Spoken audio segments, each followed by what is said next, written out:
Hey, long time no see. You've really aged, haven't you? We're divorced, remember? Try to be a bit more considerate with your words. I thought as ex-spouses, we could speak freely. So, what have you been up to since our divorce? You know, I got married right after our split. And guess what? My wife was pregnant right away. If you're not infertile, it's easy to have kids. Now, I live happily with my wife and son. Good for you. I'm glad you're happy. What about you? Oh, sorry, I forgot. Being infertile means you're probably still single, right? Past 30 and unable to have kids, you must be pretty undesirable. I got divorced 15 years ago because of infertility. At a reunion, I met my ex-husband who bragged about his family to put me down. But he's making a big mistake. Huh? Who is? I'm about to correct his misunderstanding. He'll surely regret his words.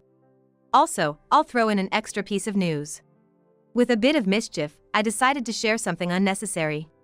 That revelation would push him over the edge. I'm Rachel. I am a 28-year-old working at a consulting firm. I'm about to get married and will soon meet our parents. My fiancé, Ben, also 28, is a salesperson at a major manufacturer. We've been childhood friends since kindergarten. After high school, we went to different colleges, and after graduating, we got jobs and left their hometown. A few years after getting a job, we found out through social media that my workplace was nearby, and we met up for the first time in a long time since graduating. We moved away from my hometown and met childhood friends as adults. We started dating in a storybook romance and are now getting married. Are you sure it'll be okay? What if your father doesn't like me? Don't worry about it. But your father is a CEO. I used to talk to him casually as a kid, but now I'm nervous. My fiancé kept adjusting his straight tie, wiping the sweat from his forehead. Even I, who was watching, was nervous. Indeed, my dad owns a metalworking company in a small town. But it's not as grand as it used to be. Dad's not a stern figure. Take my daughter if you like, but no returns. His joke eased my fiancé's nerves in no time. I wouldn't return her even if you asked me to. Eventually, my fiancé even cracked a joke. My mom and I exchanged looks, relieved that the meeting went well. But later, my fiancé seemed concerned. The factory and company. Are they doing okay? They're not as good as before. It's just how times change. Can't you, as a consultant, help out? Turning around a company is hard. I can't just do it part-time. If I were to help, I'd have to quit my job and join his company.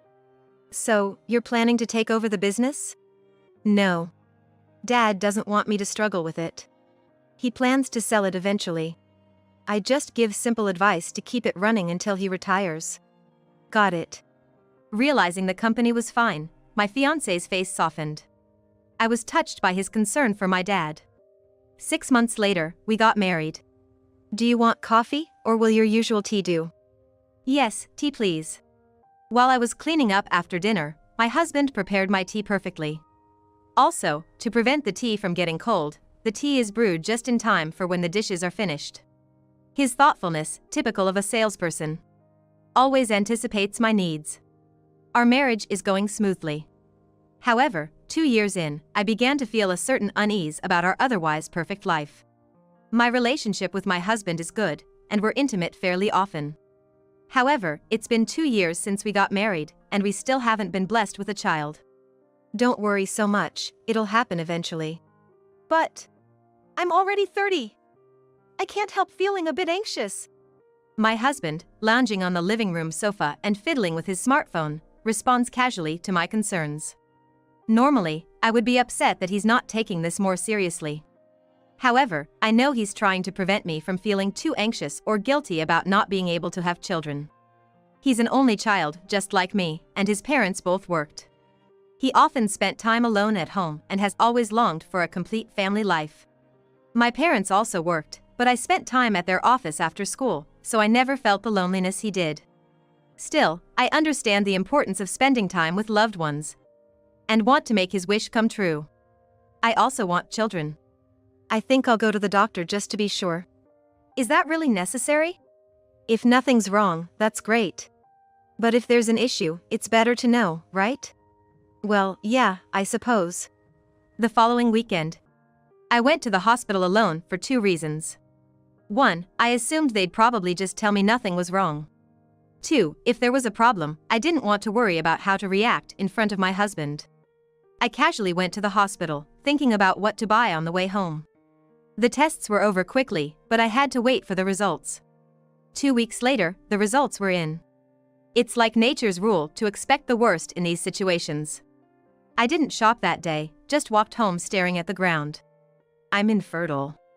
Well, I told my husband about the diagnosis that evening, hoping to ease the tension by doing it during dinner. The mood in the house became heavy, and both of us stopped eating. But it wasn't all hopeless, there was some chance. The doctor said my infertility can be treated with about a 30% success rate. After 30, the chances decrease. I just made it in time. 30%, huh? And it only goes down from here. While I started eating again, my husband remained silent. We seemed to have different feelings about the 30% chance. When I first heard I was infertile, I was desperate. But hearing there was a 30% chance felt like a significant number to me. For my husband, though, it didn't seem like a high chance. Seeing his disappointed face made me stop eating again. Since then, our previously smooth marriage has become somewhat awkward. Will you be home late tomorrow too? Yeah.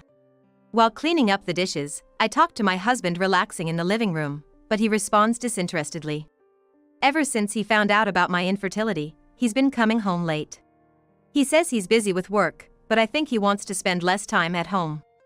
On weekends, he leaves early and returns late at night. He no longer sleeps in our bedroom, but on the living room sofa.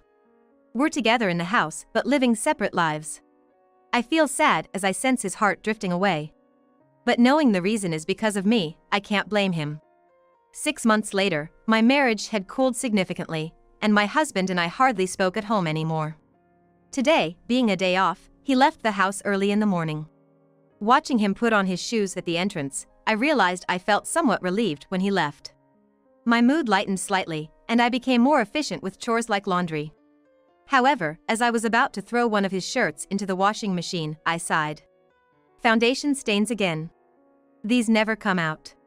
I wasn't surprised to see the foundation on his shirt. It has been happening occasionally for the past 2 or 3 months. Since our relationship was already strained, I had no intention of making a fuss about a possible affair. I spread out the stained shirt and resigned myself to the fact that our marriage was probably nearing its end. It seemed he felt the same way. Given that he didn't bother to hide these foundation-stained shirts in the laundry basket. That night, I brought up the topic of divorce. Should we call it quits? If we divorce, you can be with your new woman, right? You knew? Drop the act. Can we just end this smoothly? Okay. I have a job and don't need his money. He works at a major manufacturer, it wouldn't hurt him much in terms of finance. I'd rather have a smooth separation than a messy divorce. He seemed to have anticipated my proposal and accepted the divorce without a flinch. However, I wanted to know a little about his affair. It was just my curiosity. What's she like? She's 2 years younger. We met through our shared hobby of fishing. So, that's what you've been doing on your days off. Brave of her to date a married man. You didn't hide your marital status, did you? I was honest. Told her I was planning to divorce and we're dating with the intention of remarrying. I'm ready to divorce, just waiting on her end now. Waiting? Don't tell me it's a double affair? No, she's just my girlfriend. I've successfully stolen someone's heart. I had many things I wanted to say. But I held back to avoid complicating the divorce. We finalized the divorce without issue. My ex-husband quickly moved on with his new partner, who apparently had also ended her previous relationship. They were planning to marry. I thought I was prepared for the divorce, but it hit me harder than expected. I stayed in our house for a while, continuing with my job, but eventually decided to quit and return to my parents' home. 15 years after returning home, I've completely healed from the divorce. It's now just a distant memory. Just then, I received a notice for a middle school reunion. My ex-husband, who was a childhood friend, might also attend. During the divorce, I prioritized a smooth separation and didn't express all my feelings. Although I didn't make a fuss about his infidelity, I wasn't unbothered by it. After 15 years, I decided to attend the reunion, planning a small act of revenge. However, my minor mischief would greatly disrupt his life. At the reunion, I saw many familiar faces. I was enjoying catching up with old friends, when I noticed a long-forgotten face approaching. "Hey, long time no see. You've really aged, haven't you?" My ex-husband greeted me with a mocking laugh. "If I'm old, so is he." I was enjoying the conversation until he approached with a villainous smile, making our friends awkwardly distance themselves from us. "We're divorced, remember? Be a little more considerate with your words." I figured as ex-spouses, we could speak freely. "How have you been since our divorce?" As for me, I got remarried right after our split. Right after the wedding, my wife got pregnant. Turns out, she was already pregnant when you and I divorced. If you're not infertile, it's easy to have kids. Now, I live happily with my wife and son. Good for you, I'm glad you're happy. And what about you? Oh, sorry. Being infertile, you're probably still alone, right? Past 30 and unable to have kids, you must be pretty undesirable to everyone, huh? Huh? Who is? My ex-husband shows me photos on his phone of his family outings and brags about his new wife and son, trying to one-up me with his happiness. I find his talk uninteresting and listen with an expressionless face. He seems to have a lot of misunderstandings. Just correcting those will surely make him regret his words. As I'm thinking about how to set him straight, a girl approaches me at just the right moment. "Mommy, I made a new friend." "That's great, sweetie. Mommy's talking to a friend right now. Can you go play with your new friend a little longer?" "Okay." She obediently runs off, full of energy. "Hey, who was that kid?" "What?" "That's my daughter. Didn't they say it was okay to bring kids today?" "Look, there are other kids around." "That's not what I mean." "Did she just call you mom?" "Yes, that's my daughter Sophia. She's 10 years old this year." "But weren't you infertile? How do you have a child?" "Oh, I get it. It's a stepchild."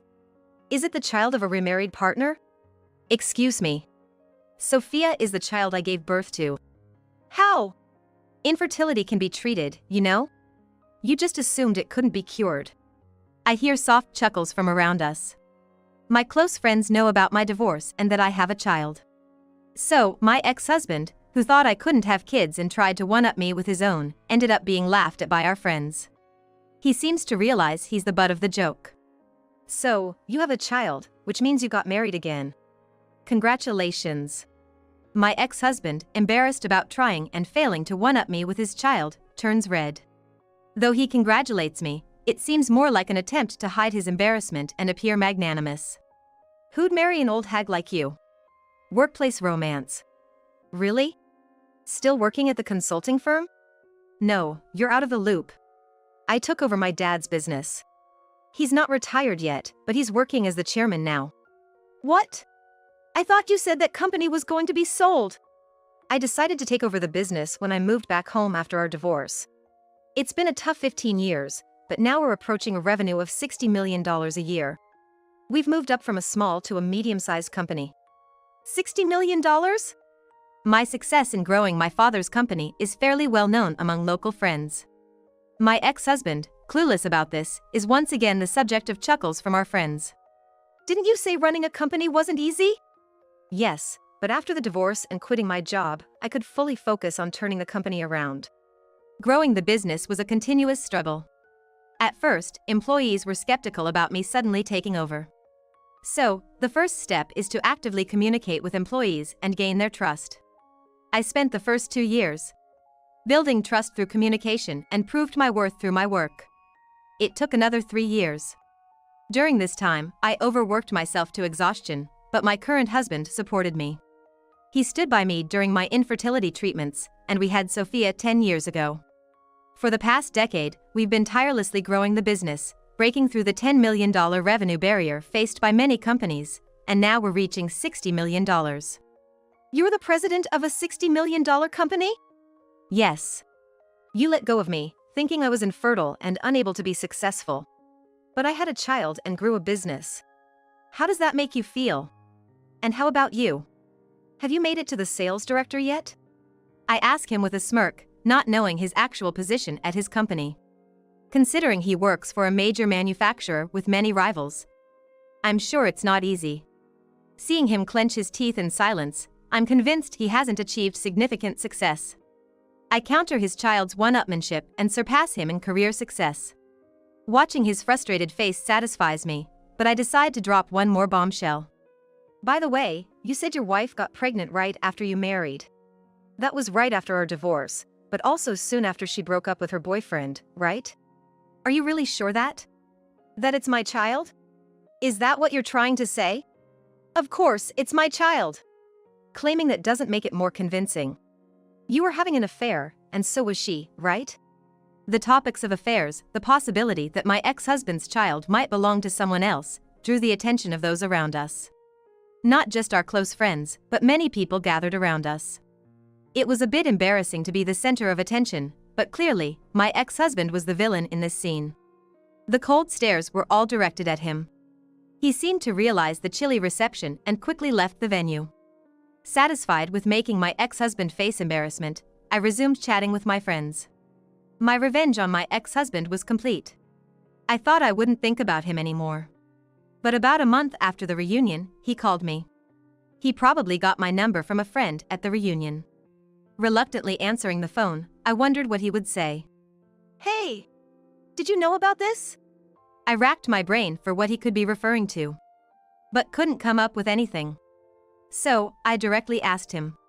What are you talking about all of a sudden? It's about my child. Just like you said, it turns out he's not really my child. What's that about?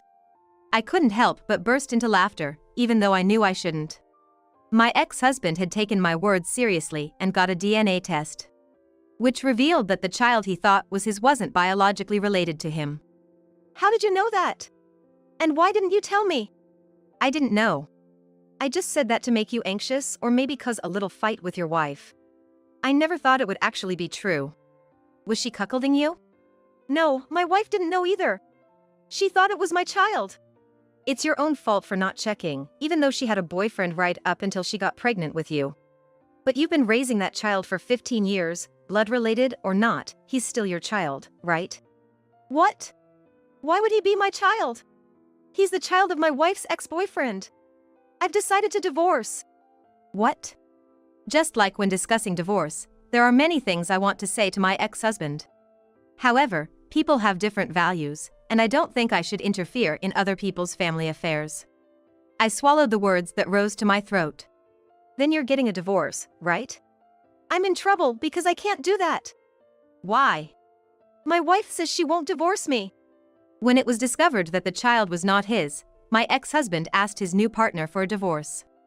At that time, it seems that his wife put the divorce on hold and first sought out and contacted her boyfriend from 15 years ago. Perhaps after the divorce, she was checking to see if she could rely on her ex-boyfriend. However, when she told her ex-boyfriend about her child, he apparently lost contact with her, quit his job, and disappeared. When your ex-girlfriend contacts you for the first time in 15 years and tells you that she has your child, I can understand why he wants to run away. It seems that she can no longer rely on her ex-boyfriend and is refusing to divorce because she doesn't want to be abandoned. Your wife gave birth to someone else's child, right? Can't that be grounds for divorce? That's where it gets complicated. Just because the child was born before the divorce doesn't mean it was an affair. My wife and I thought it was our child. Apparently, the relationship between my ex-husband and new partner is much more complicated than I imagined. He explained it to me in detail, but I couldn't understand it because it involved the law. There were some parts that I could understand. First, because she and my ex-husband believed their children, legally speaking, my ex-husband is the father. For my ex-husband to push through with the divorce, it seems necessary to go through a complicated process. There seems to be a case in the past where the court has ruled that parentage cannot be denied based on the results of a DNA test, so this seems to be quite difficult. It would be entirely the fault of my ex-husband and his wife, as they both believed the child was their own and neither of them investigated the child's father. Since she did not intentionally deceive my ex-husband, there is a high possibility that a divorce may not be granted even if the child is the reason. In other words, his wife refuses to divorce my ex-husband because she can't rely on anyone because her child's real father has run away. My ex-husband wants a divorce, But he may not accept the fact that he is not the father of the child as a reason for divorce. That seems to be the case. The point is, you can't get a divorce even if you wanted to, right? That's the thing. What should I do now? Do I have to keep raising other people's children like this? When I heard my ex-husband's words, I let out a sigh. You say it's someone else's child, but isn't it yours already? Huh? Why does it have to be my child? It's my wife's ex-boyfriend's child. I spoke firmly, thinking a little argument wouldn't hurt, but it seems my words didn't affect my ex-husband at all. It was a waste of time trying to argue with him. I have nothing more to say to you. You chose to divorce me thinking my infertility was incurable. You snatched your second wife away from her boyfriend, and you didn't bother to confirm the paternity of the child.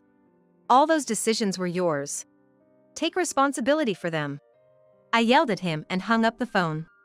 How pathetic my ex-husband is, whining to his ex-wife he divorced 15 years ago. When I got home from work that day, my husband and daughter were happily watching TV in the living room. Watching them from behind, I realized how glad I was to have divorced my ex-husband. Apparently, he couldn't get a divorce yet. Obviously, he has to pay for the child's living expenses and child support. The child is 15, so even if he divorces in 3 years, the child will already be an adult.